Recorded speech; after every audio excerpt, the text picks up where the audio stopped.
Okay, last time I told you we were going to get to the top 10, and we will do that, but just the process for our website, redwheelspanda.com, I first went after the top 100 songs of the 80s, and I got to like 440 on my list, and so I skinnied it down, but I couldn't go below 150 because I didn't want to take songs off, so I did 150 of my favorite songs of the 80s, and when I went to albums, I did stick to 100. It was a little bit easier, but it still took me a couple days, and I have a few regrets, but mostly looking at the list, I'm pretty happy with it. I'm certainly happy with my top 10, so I'm ready to get into it, so here we go. Okay, number 10 on the list is Tattoo You by the Rolling Stones. Now, in the 80s, I was not a Rolling Stones fan. I knew their stuff, but was not a deep fan by any stretch. It wasn't until COVID hit that I went back in their catalog and became a huge fan. But in the 80s, Tattoo You hit me hard.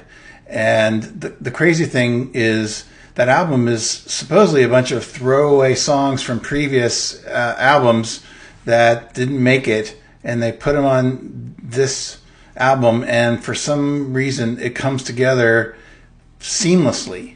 And some of the all-time great Stone songs, Start Me Up, of course, is a song that is played at every show, but Waiting on a Friend was always one of my favorite songs.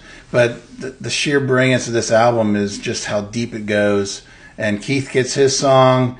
Hang Fire is a great song. Neighbors, Little TNA, Slave, Black Limousine, even Heaven is a great song on this.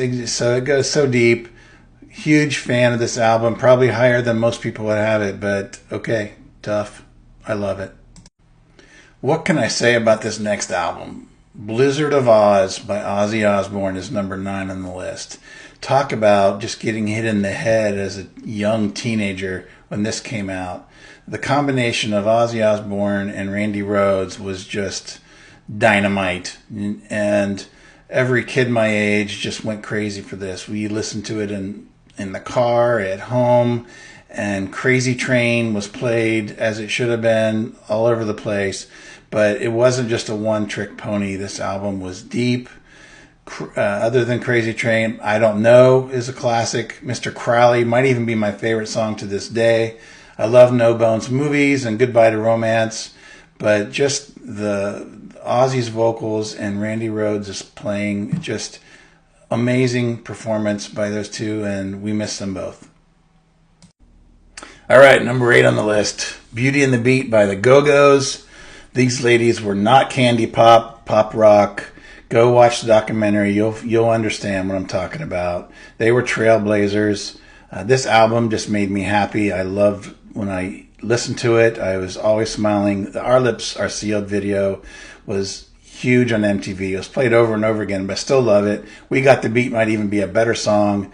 But This Town Tonight, Lust of Love, just very deep album. Great pop album. Love this one. All right, continuing the female trend. Number 7, Pat Benatar, Crimes of Passion. This lady can wail. And her husband, Neil Giraldo, is a highly underrated guitar player. In fact, they're both in the Rock and Roll Hall of Fame, deservedly so. And this is the peak performance.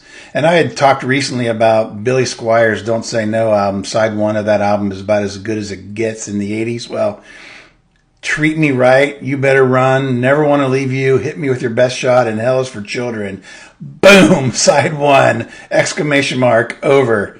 Hard to beat that. I'm not sure what could beat that. This was definitely the peak, the pinnacle of Pat Benatar's career, although she went on to produce quite a few more outstanding albums, but nothing touched this, and that's why it gets to number 7 on our list. Okay, I know a lot of folks that are bigger Bruce Springsteen fans than I am, okay? So I'll say that up front. But you just cannot overlook the power of Born in the USA, which comes in at number 6 on our list. It's just a powerful, just overwhelmingly strong album that just blew up in the mid-'80s and went on for 2 years. And it was deep and loaded, not a single ordinary track. Every track is very good to amazing. Obviously, the title track, which is somewhat controversial in these days, is still an amazing song. And Dancing in the Dark was a great pop song with Courtney Cox in the video, was always a nice touch.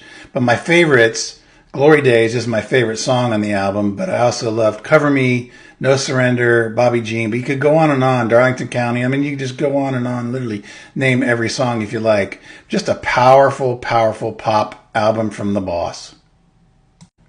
All right, that wraps up albums 6 through 10. Tomorrow's the top 5, so check back and let me know in the comments if I got something right, got something wrong, one or either way. See you tomorrow.